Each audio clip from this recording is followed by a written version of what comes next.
Catherine never imagined that a simple lunch at a cozy restaurant would reopen the wounds of her past and challenge everything she thought she had left behind. It was a sunny afternoon, the kind that felt like a promise of peace. Sitting by the window, she admired the golden light that spilled over the bustling street outside, waiting for her meal. But peace was fleeting. Fate had other plans. As Catherine rose to head to the restroom, a child darted past her. She quickly apologized, brushing it off as an ordinary moment. Then she looked up and froze. Standing before her was Michel, her ex-husband, the man who had abandoned her 15 years ago, leaving her heart shattered and her life in pieces. His reaction was instant, a cold, disdainful smirk. "Catherine, still alone, I see," he said, his voice dripping with condescension. The insult hit her like a slap, but she maintained her composure. "Hello, Michel," she replied calmly, refusing to let him see how his presence unsettled her. Beside him stood a young boy, around 15, and Michel wasted no time in introducing him. "This is Austin, my son, a brilliant boy, just like his father." His voice swelled with pride, and he shot a glance toward a woman seated nearby. "And my wife, Sophie." The arrogance in his tone was familiar, but it no longer had power over her. Catherine smiled faintly and responded with equal dignity. "Nice to meet you, Austin." Before she could say more, a tall young man approached her, his steps confident, and his eyes filled with warmth. "Mom, is everything okay? Is everything—" The word Mom struck Michel like lightning. Catherine turned to the boy, her face softening. "Yes, Nathan. I was just catching up with an old acquaintance." Michel's face turned pale. His eyes darted between Catherine and Nathan, his mind racing. The boy was tall, athletic, and bore a striking resemblance to Michel's younger self. The wheels in his head began to spin. Could this be my son? Catherine, sensing Michel's unease, gave her son a reassuring smile and excused herself. But the damage was done. Michel's carefully crafted world was beginning to crack, and the questions clawed at his mind, refusing to let go. 15 years earlier, Catherine and Michel had shared a different kind of moment. Back then, they were young and hopeful, united by a dream of building a family together.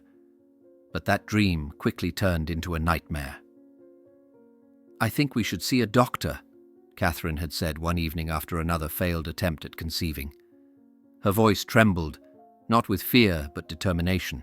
Michel, lounging on the couch with a drink in hand, dismissed her suggestion with a wave. "There's no need. The problem isn't with me." "How can you be so sure?" Catherine pressed. "We've been trying for years, Michel. We owe it to ourselves to find out why, together." His expression darkened. "I come from a large family, Catherine. The problem is clearly you." The words sliced through her like a blade. Catherine knew their marriage was strained, but she had held on, hoping their shared goal of becoming parents would bring them closer. Instead, Michel's accusations and refusal to confront the issue drove a wedge between them. Months turned into years. Each passing day brought more tension, more arguments, and more heartbreak. Michel's once kind demeanor gave way to bitterness. "Why should I stay in a marriage that can't give me what I want?" he shouted during one of their final arguments. "Because marriage isn't about convenience, Michel," Catherine fired back, tears streaming down her face. "It's about love, trust, and working through things together." But Michel had already made up his mind. He walked out, leaving Catherine to pick up the pieces of her shattered life. In the years that followed, she sought answers on her own. A visit to a doctor revealed the truth. There was nothing wrong with her. She was perfectly capable of having children. The revelation was bittersweet, confirming what she had always suspected. Michel's pride and refusal to confront his own fears had been the real issue. Meanwhile, Michel moved on swiftly. He met Sophie, a vibrant and ambitious woman, and their whirlwind romance led to a quick marriage when Sophie announced she was pregnant. Michel reveled in the joy of fatherhood, convinced he had left his failures with Catherine far behind. But now, standing in that restaurant, the sight of Nathan brought all those buried doubts surging back to the surface. The boy's age, his resemblance to Michelle, and the timing of their separation. All of it gnawed at him like a relentless storm. Catherine had moved on in ways Michelle never anticipated. And as he stared at Nathan, the truth he thought he'd buried threatened to rise, casting a shadow over the carefully constructed life he had built with Sophie and Austin. Little did Michelle know, his quest for answers would unravel secrets far more devastating than he ever imagined. Michelle couldn't focus for the rest of the afternoon. Back at his table with Sophie and Austin, he picked at his meal, his mind elsewhere. The sight of Nathan haunted him. He couldn't shake the boy's uncanny resemblance to himself as a teenager. The same strong jawline, the same sharp eyes. "Michelle, is everything okay?" Sophie's voice broke through his thoughts. Oh yes, of course," he replied hastily, avoiding her gaze. But Sophie wasn't convinced. Her husband was distant, and his usually confident demeanor seemed cracked. She followed his eyes as they darted across the restaurant, landing on Catherine and Nathan. "Who is that?" Sophie asked, her voice edged with suspicion. "No one important," Michelle said curtly, brushing her off. But Sophie knew better than to believe him. The days that followed were no better. Michelle's mind was consumed by doubt and suspicion. Could Nathan really be his son? If so, why hadn't Catherine told him? Why had she hidden the boy all these years? Late one evening, as Sophie sat reading in the living room, Michelle paced the hallway. His mind was racing, and he couldn't keep it in any longer. "Sophie," he began hesitantly, "I need to talk to you." She looked up, concern flickering in her eyes. "What is it?" "It's about that woman we saw at the restaurant. Catherine," he admitted. "She's my ex-wife." Sophie's eyebrows shot up, but she said nothing, waiting for him to continue. "She has a son," Michelle said, his voice trembling. "Nathan. And I can't shake the feeling that he might be mine." Sophie's face tightened. "What makes you think that? You told me she couldn't have children." "I thought so too," Michelle said, running a hand through his hair in frustration. "But what if I was wrong? What if she was already pregnant when we divorced and never told me?" Sophie's voice turned cold. "Michelle, this is ridiculous. If she kept that from you, it's her problem, not ours. Why dig up the past now? We have our family. We have Austin. Isn't that enough?" Michelle hesitated. Sophie's words made sense, but the gnawing doubt inside him wouldn't let go. "I need to know the truth," he said finally. "And what if it changes everything?" Sophie shot back, her voice rising. "What if it destroys what we have?" Michelle didn't answer. He couldn't. The truth was a double-edged sword, and he was walking straight into its path. Michelle's decision was made. Against Sophie's wishes, he contacted Catherine, requesting a meeting. Catherine was reluctant. She had moved on, built a new life, and wanted no part of her ex-husband's lingering doubts. But Michelle's insistence wore her down. "Fine," she agreed, "but this better not take long." They met at a quiet cafe, away from prying eyes. Catherine arrived first, her posture confident yet guarded. Michelle entered moments later, his usual arrogance replaced by unease. "Catherine," he began, "thank you for meeting me." "Let's get to the point, Michelle," she replied, her tone sharp. "What do you want?" He took a deep breath. "It's about Nathan. Is he my son?" Catherine stared at him, stunned by the audacity of his question. Then she laughed, a bitter, incredulous sound. "You really have the nerve, don't you?" "Answer me!" Michelle's voice rose, frustration spilling over. "I have a right to know." Catherine's expression hardened. "A right? You lost that right the day you walked out on me," she shot back. "But since you're so desperate to know, let me make it clear. Nathan is not your son." Michelle blinked, stunned. "But he looks like me. The timing is irrelevant," Catherine cut him off. "Nathan is Gregory's son, my husband. He's almost 14, not 15. And for your information, after you left, I saw a doctor. They told me there was nothing wrong with me. I could have children. Just not with you." Her words hit him like a punch to the gut. Michel sank back into his chair, his confidence shattered. "But how?" he murmured. "How could I not—" "You were too proud to even consider the possibility that the problem might be yours," Catherine said coldly. "And now you want to drag me and my family into your mess? No, Michel, you don't get to do that." For a moment, Michel was speechless. He had come seeking answers, but the truth was far more devastating than he had imagined. "Catherine, he began, but she cut him off again. "Save it," she said, rising from her seat. "We're done here." She walked away, leaving Michel alone with his thoughts. But the storm inside him was far from over. If Nathan wasn't his son, then why couldn't he shake the feeling that something was still wrong? As he left the cafe, a chilling realization struck him. The problem hadn't been Catherine. It had been him all along. But if that was true, how could Sophie have had Austin? The question loomed large in his mind, setting the stage for the next chapter in this tangled web of secrets and lies. Michel couldn't shake Catherine's words. "There's nothing wrong with me. I could have children, just not with you." They echoed in his mind, each repetition a stab at his pride and certainty. At home, Sophie noticed his growing distance. "Michel," she said one evening as they sat in the living room, "you've been acting strange since you met that woman. What's going on?" Michel hesitated. He had already confessed his doubts about Nathan, but now there was something more insidious brewing inside him. "I saw a doctor," he finally admitted, avoiding her gaze. "A doctor," Sophie repeated, her voice tinged with worry. "I needed to know," Michel said, "why Catherine and I couldn't have children. She said she was fine, so I had some tests done." Sophie's hands tensed, gripping the edge of the couch. "And?" Michel exhaled shakily, his voice barely above a whisper. "I'm sterile." The room went silent. Sophie stared at him, her face frozen in shock. "Sterile?" she repeated, as if the word itself was foreign. "It doesn't make sense," Michel continued, his voice trembling. "Austin, he's my son, isn't he?" Sophie's silence was deafening. Michel's chest tightened as he studied her expression, searching for any sign of reassurance. But none came.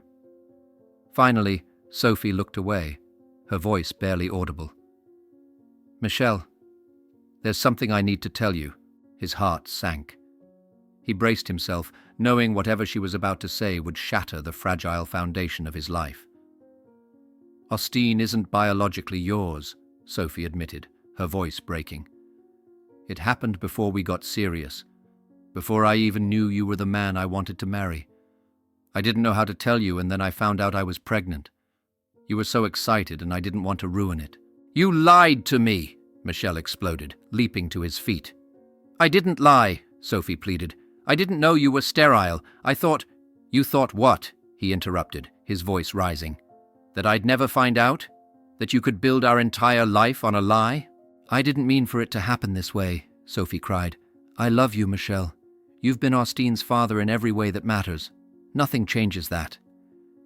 But for Michel, everything had changed.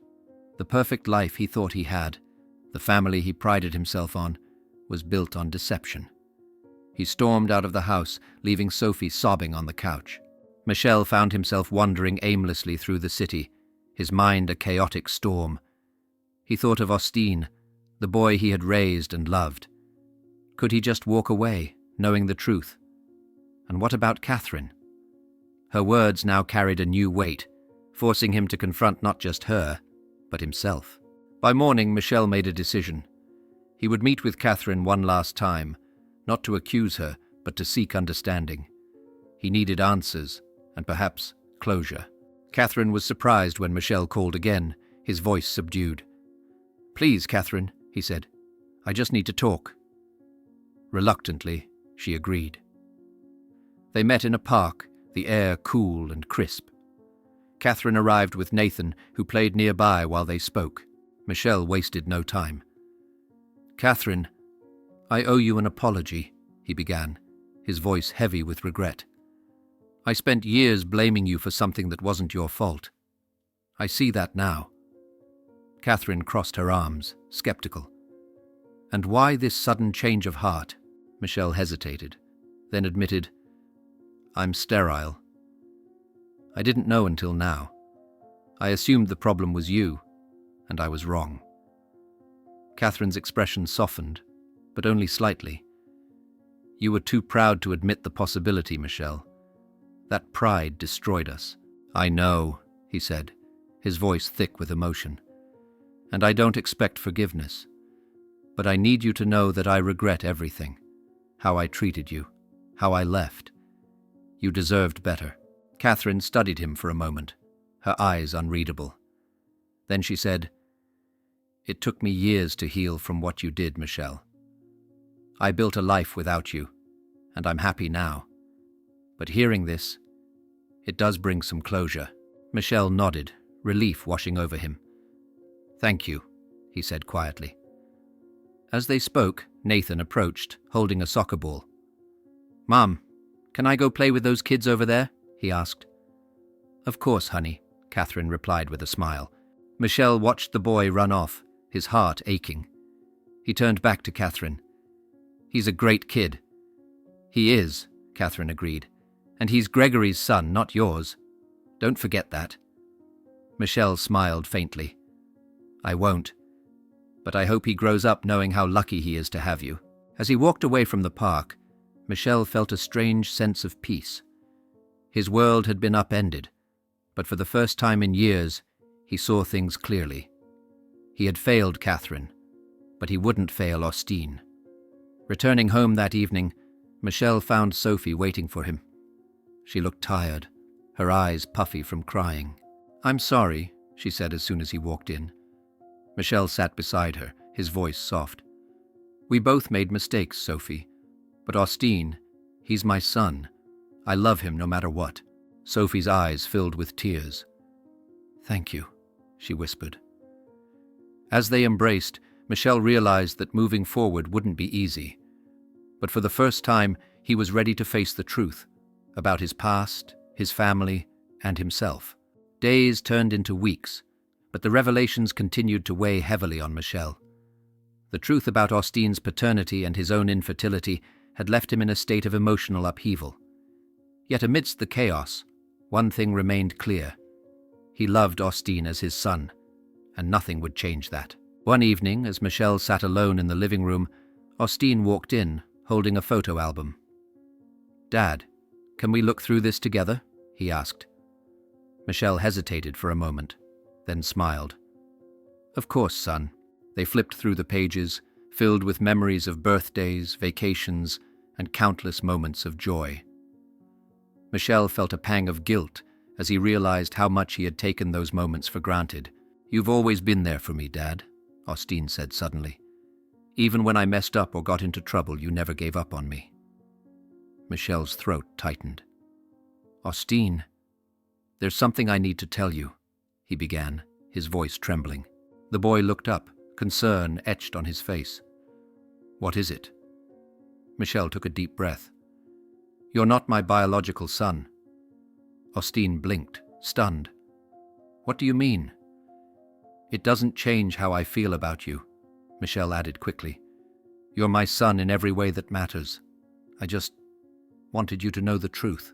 For a moment, Austin said nothing. Then he smiled, his eyes glistening with emotion. You're still my dad. That's all that matters to me. Michelle pulled him into a hug, tears streaming down his face. In that moment, he realized that love wasn't defined by blood, but by the bond they shared. Sophie, too, was struggling to come to terms with the revelations. Her guilt over hiding the truth about Austin's paternity consumed her, but she was determined to make things right. One evening, she approached Michelle as he sat in the backyard, staring at the stars. Can we talk? She asked softly. He nodded, motioning for her to sit beside him. I know I broke your trust, Sophie began, her voice shaking. But I want to fix this. I want us to move forward. Together. Michelle sighed. Sophie, this hasn't been easy for me. But I don't want to lose what we have. Austin is our son, and I still love you. But we need to rebuild this relationship on honesty." "I'll do whatever it takes," Sophie said earnestly. "No more secrets. No more lies." They sat in silence for a while, the weight of their shared pain slowly lifting. For the first time in weeks, Michel felt a glimmer of hope. In the weeks that followed, Michel took steps to confront his past and heal from it. He reached out to Catherine one final time, not to dredge up old wounds, but to thank her. "Thank you for being honest with me," he said during their meeting. "It hurt, but it also set me free." Catherine smiled faintly. "I hope you find peace, Michel. For your sake and for your family's." Back at home, Michel focused on strengthening his bond with Austine and repairing his marriage with Sophie. They began attending family counseling, a step that helped them address their issues and rebuild trust. One evening, as the three of them sat together watching a movie, Austine suddenly said, "You know, I think we're stronger because of everything we've been through." Michel and Sophie exchanged a look, their hearts swelling with pride. Austine's words reminded them that even in the face of hardship, love could prevail. As the months passed, Michel found himself becoming a better man, not the arrogant, prideful person he had once been, but someone who valued honesty, humility, and the strength of family. The journey hadn't been easy, but it had been worth it.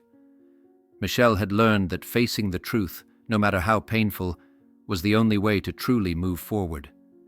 And in doing so, he had found not only redemption, but a deeper appreciation for the family he had almost lost. Months passed, and the family found a new rhythm in their lives. The scars of betrayal and the burden of secrets hadn't vanished overnight, but they were healing. Michel, once consumed by pride and denial, had embraced his reality with humility and strength. One evening, as they gathered for dinner, Michel glanced at Austine, who was excitedly recounting his day at school. Sophie chimed in with a joke, and the room filled with laughter. For the first time in months, Michel felt a sense of peace. "Austine," he said, his voice steady but emotional, "I want you to know something. You've taught me more about being a father than I ever thought possible. And no matter what, I'll always be proud of you." Austine smiled, his eyes glistening. "Thanks, Dad. I wouldn't be who I am without you." Sophie reached for Michel's hand, her grip firm yet warm. "We've been through so much, but we made it. Together." Michel nodded, his heart full. "Together," he echoed. The family had emerged stronger, bound not by perfection but by love, honesty, and resilience. The past had shaped them, but it no longer defined them. If this story moved you, don't forget to like, share, and subscribe to our channel. Your support helps us bring more inspiring and dramatic stories to life. Hit the notification bell so you never miss an update. Thank you for watching, and we'll see you in the next video.